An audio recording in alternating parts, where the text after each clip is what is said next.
పక్షులకు ఆహారం వేయటం వల్ల మనకు కలిగే ఉపయోగాలు ఏమిటో మీకు తెలుసా? మొదటిది, వాటి ఆకలి తీర్చటం. ముఖ్యంగా సిటీలో నివసించే ప్రజలు పక్షులకు ధాన్యం, నీరు సమకూర్చాలి. ఎందుకంటే వేసవి కాలంలో వాటికి ఆహారం, నీరు దొరకడం కష్టమవుతుంది. మనం పెట్టే ధాన్యం వాటికి చాలా ఉపయోగపడుతుంది. పల్లెటూరులలో అలాంటి కొరత ఉండదు. నీరు, ధాన్యం పుష్కలంగా లభిస్తాయి అక్కడ. రెండవది, పర్యావరణ సమతుల్యత. పక్షులు చిన్న చిన్న కీటకాలను, దోమలను తినటం వలన మానవ ఆరోగ్యం మరియు వ్యవసాయం రెండూ మెరుగుపడతాయి.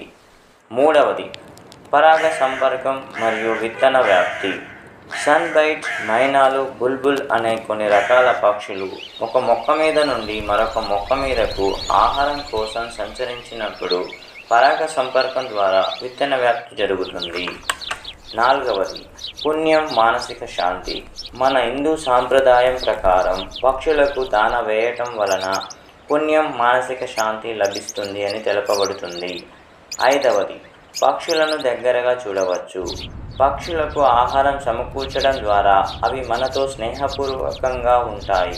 తద్వారా వాటిని మనం చాలా దగ్గర నుండి చూడగలం. మన పిల్లలు కూడా ప్రకృతి గురించి తెలుసుకోగలుగుతారు.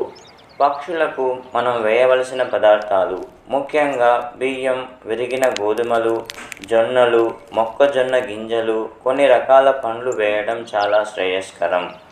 ఉప్పుతో కూడిన పదార్థాలు, బ్రెడ్ మరియు పిండి వంటకాలు, పాలు అనేవి పక్షులకు హానికరం. ముఖ్యంగా వేసవి కాలంలో ఒక శుభ్రమైన గిన్నెలో మంచినీరు సమకూర్చాలి. మనం పక్షులకు ఆహారాన్ని ఉదయం పూట వేయడం చాలా మంచిది. మేడపైన కానీ బాల్కనీలో కానీ పక్షులకు ఆహారాన్ని ఉంచాలి.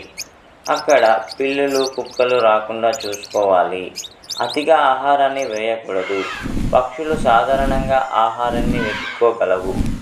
ఈ వీడియోలో ఉన్న సమాచారం మీకు ఉపయోగపడింది అని మీరు భావిస్తే మా వీడియోకి ఒక లైక్ వేసి మా ఛానల్ని సబ్స్క్రైబ్ చేసుకోండి. మీ ఫ్రెండ్స్ అండ్ ఫ్యామిలీ మెంబర్స్కి షేర్ చేయండి.